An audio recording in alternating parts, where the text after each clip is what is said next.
Good morning, all of you. Students, today I'm going to explain all the exercises of chapter 1, that is our environment. In this, exercise A is fill in the blanks. Question number 1 of exercise A is plastic is dash as it cannot be broken down into simpler substances in nature.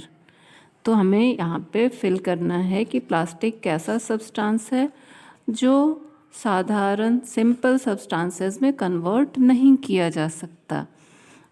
तो वो सारे substance जो simpler substances में convert नहीं हो सकते, they are known as non biodegradable. So we will write non-biodegradable in this blank. Question number 2. We must say no to dash and use dash or dash.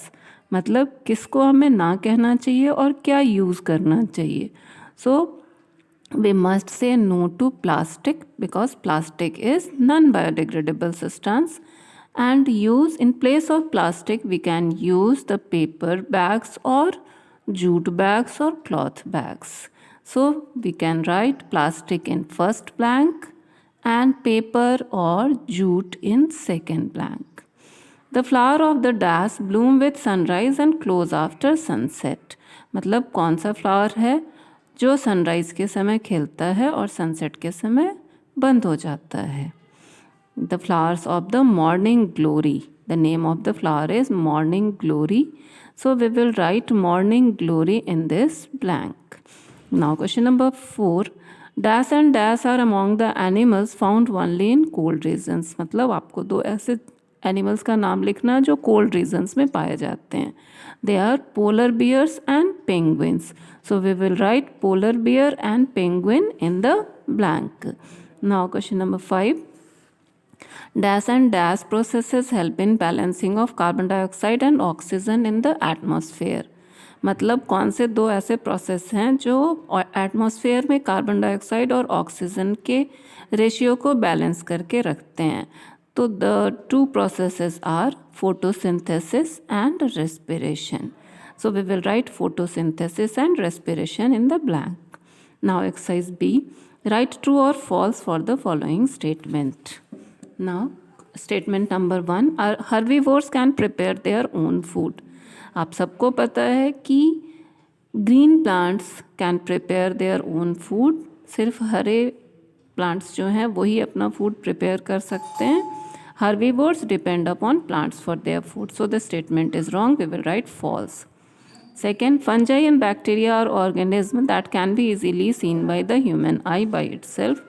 No these are the micro organism. ये micro organism है जिनको हम लोग naked eye से देख नहीं सकते. So this statement is also false. The sunflower faces the east in the morning. Sunflower always faces the side where is the sun. So we will write true in this statement. Camels do not have sweat glands. Yes, camels के पास sweat gland नहीं होता, तभी उनमें sweating नहीं होती है. So the statement is true. Soil is an important biotic component of our environment. Soil biotic component नहीं है, सॉइल अबायोटिक कंपोनेंट है. So the statement is wrong. We will write false for this statement. Now take the correct option. Biotic environment includes. Biotic environment में क्या क्या आता है? All the living things. They are producers, consumers as well as decomposers. ये सारे के सारे biotic environment के कंपोनेंट हैं. सो हम लोग fourth option producers, consumers as well as decomposers को टिक करेंगे. Second, the group of organism which use light for making food are called. वो सारे ऑर्गेनिज्म जो सनलाइट को यूज़ करके खाना बनाते हैं उनको क्या कहते हैं? They are known as autotrophs. So first option autotroph is correct. Decomposers include. Decomposers कौन कौन से ऑर्गेनिज्म हैं? तो they are bacteria and fungi both. So the third option bacteria as well as fungi. This is correct one. Fourth, which of the following is not biodegradable? Vegetable is biodegradable. Earthworm biodegradable है, मतलब ये simpler substance में convert हो सकता है. Fruit भी simpler substance में convert हो सकता है, but aluminium foil is non biodegradable. So we will take aluminium foil. Vermicomposting is done by. Now the next question, vermicomposting is done by, vermicomposting is the process in which compost is made with the help of worms. So the third option, worms, is correct. Vermicomposting ये compost बनाने का एक तरीका है जिसमें kitchen waste को compost में convert किया जाता है with the help of worms. So we will take the third option, worms. Question number 6, an animal that is not affected much by the heat of the desert is that is camel. जिसको desert की बहुत ज़्यादा गर्मी से फ़र्क नहीं पड़ता, वो कौन सा जानवर है? वो है camel. An animal that is not affected much by the heat of desert is the camel. So we will take the option second, camel. Now exercise D, in which we have to answer the given question in brief.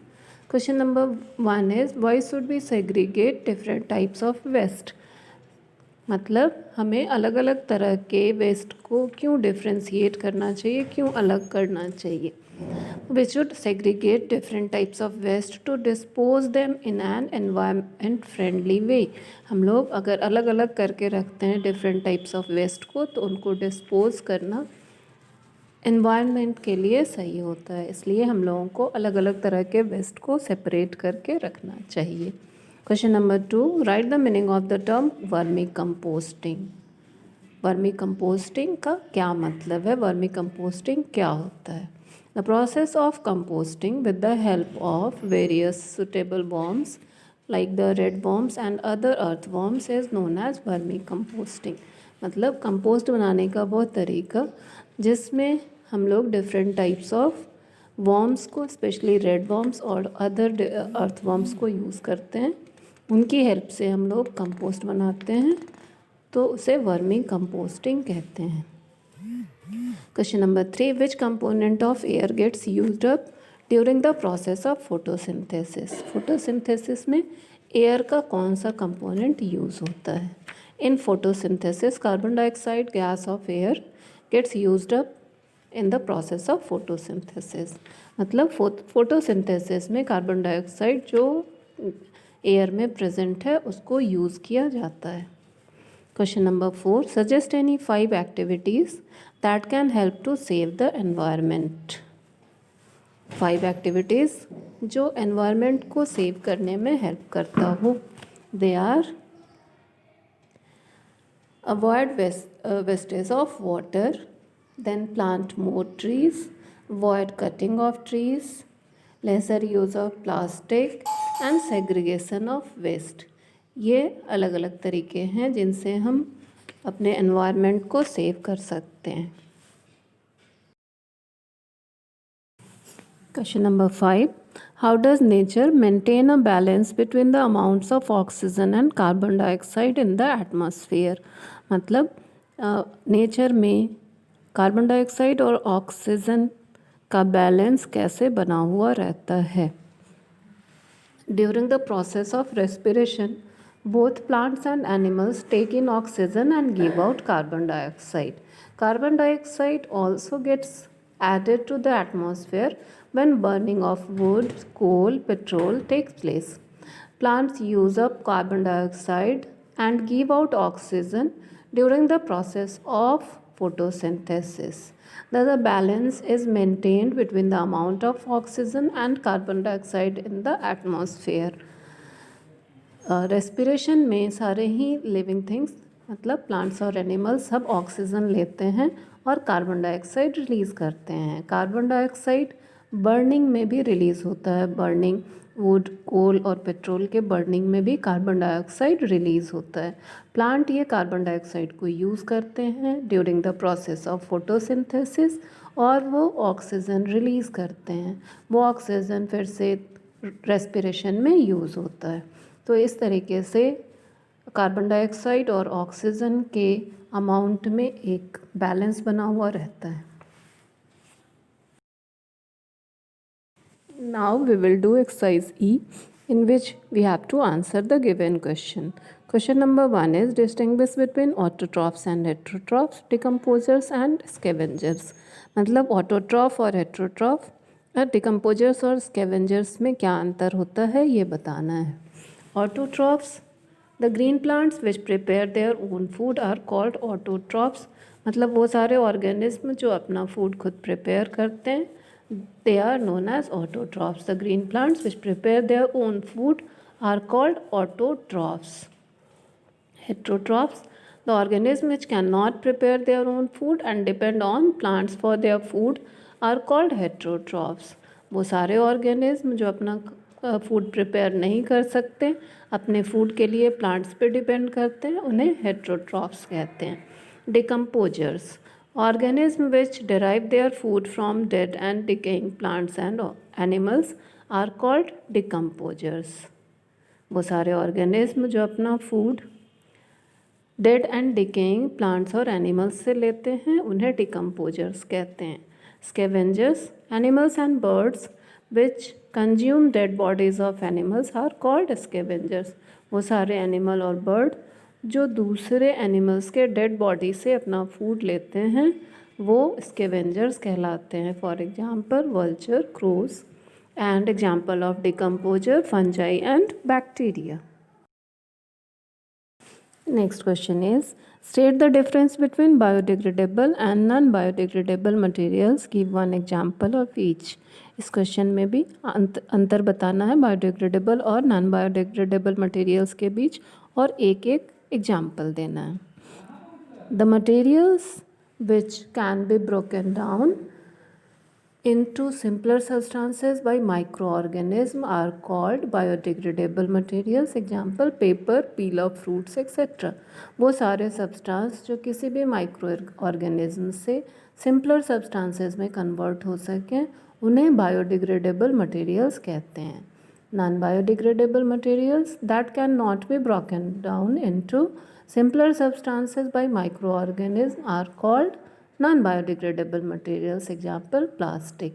वो सारे materials जो किसी भी microorganism से simpler substance में convert ना हो पाएँ, उन्हें नॉन बायोडिग्रेडेबल मटेरियल कहते हैं. Example plastic. Now question number 3. How does decomposition of dead animals turn out to be useful. Decomposition कैसे यूजफुल होता है, डिकम्पोजिशन ऑफ डेड एनिमल्स कैसे यूजफुल है. If dead organisms are not decomposed, their number will go on increasing and there will be no space left for the living organism. Decomposition also helps in recycling of nutrients. In these ways, decomposition of dead animals turn out to be useful. अगर dead organism का dead bodies अगर इस earth surface पे पड़ा हुआ रहेगा, उनका decomposition नहीं होगा, तो उनका नंबर इस अर्थ सरफेस पे बढ़ता चला जाएगा और लिविंग ऑर्गेनिज्म के लिए जगह नहीं बचेगी. डिकम्पोजिशन, डेड ऑर्गेनिज्म के डिकम्पोजिशन से न्यूट्रिएंट्स का रिसाइकलिंग होता है. तो इस तरह से डिकम्पोजिशन, डेड एनिमल्स का डिकम्पोजिशन हमारे लिए हेल्पफुल है. Question number 4. Why is rainwater harvesting a ray of hope for overcoming the present scarcity of water in cities?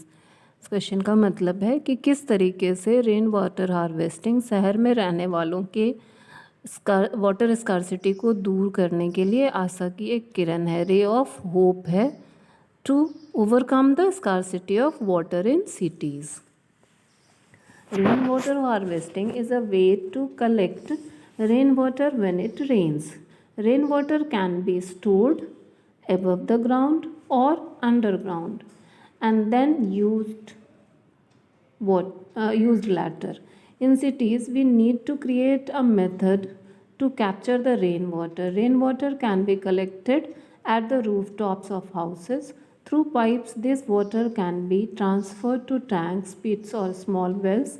This water can be used for household purposes only after filtration and purification.